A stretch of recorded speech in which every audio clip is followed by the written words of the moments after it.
Hey, hey, welcome to episode 6 of Every Other Day in the Life with me, Everyday B. Today, let's talk about rebuke and reward.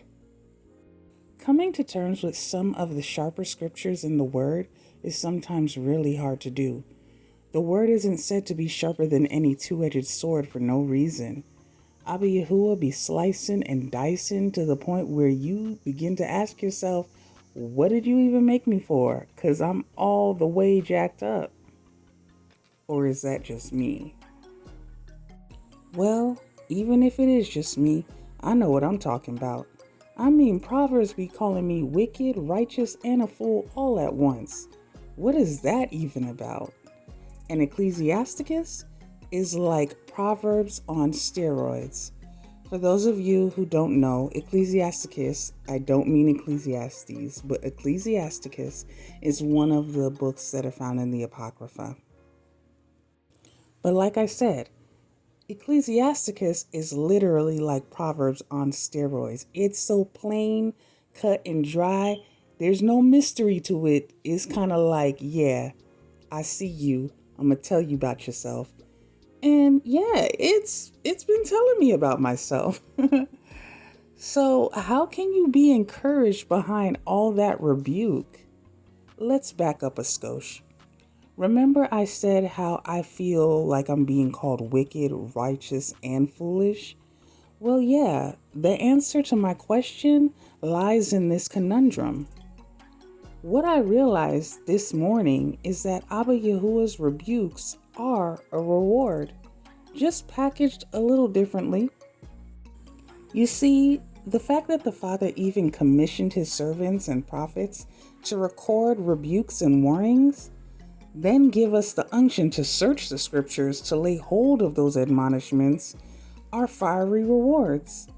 The fact that Abba has even taken the time and made the effort to show us our true natures so that we can become better is so kind.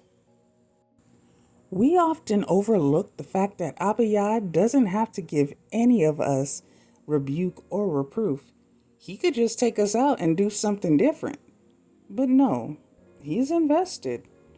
He loves us and is committed to bringing us to where we were created to be, molding us into beautiful vessels of honor on that potter's wheel. One time for Yeshayahu 64 verse 8. I'm saying. Last night and today, as I read the word, I was fully rebuked. But as the texts were coming for me, in those moments, I actually began to feel encouraged.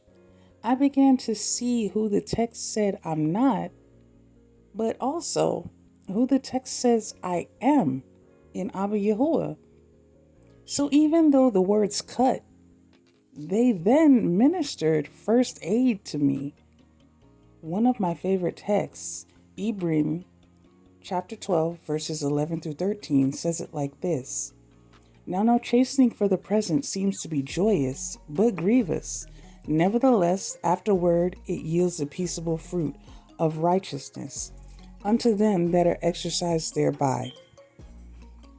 Wherefore, lift up the hands that hang down and the feeble knees, and make straight the paths for your feet, lest that which is lame be turned out of the way, but let it rather be healed.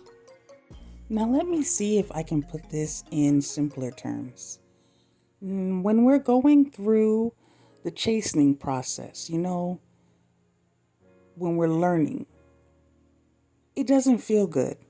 The rebuke, the spanking, if you will, it hurts, it's frustrating, but it's necessary. And it yields righteousness in our characters, right? So it's best for us to allow ourselves to be exercised by that chastening or rebuke so that we can produce that fruit of righteousness, or so that it can be produced in us. So that exercise, we're not dragging our feet and holding our heads down and swinging our hands all crazy, just moping around. No, we're standing up, shoulders squared, and just we're walking through. We're understanding that this thing is for a purpose. And even though it really, really does not feel good, we're pressing. We're not going to allow ourselves to become lame in this process, allowing ourselves to be beaten and just lay there. No, we fall down and we get back up. We're going to be healed. So, yeah, I'm in the season now where I'd just rather be healed. Let the chastening exercise me. Go on ahead, because I'm revved and ready for better. The next chapter, the next that Abba YAH has lined up. It doesn't feel good being out of sync with Abba's will. So why be there? I tell you no lies, it does not feel good right now. Like me, present right now, how my life is going, it's feeling real crazy. But you know what? I'm in it, and I'm staying, because I don't know about you, but I refuse to lose my reward, even if it comes through rebuke. I refuse. So what about you? How are you feeling in this season? Have things been shaking up for you? I feel like this is a season of change for many of us, and I'm wondering, how are you coping? All in all, I would say choose to be encouraged, because with Abba YAH on your side, it can't be that bad. Trust me. Hallelujah. All right. See you guys next time. Until then, stay blessed. Bye.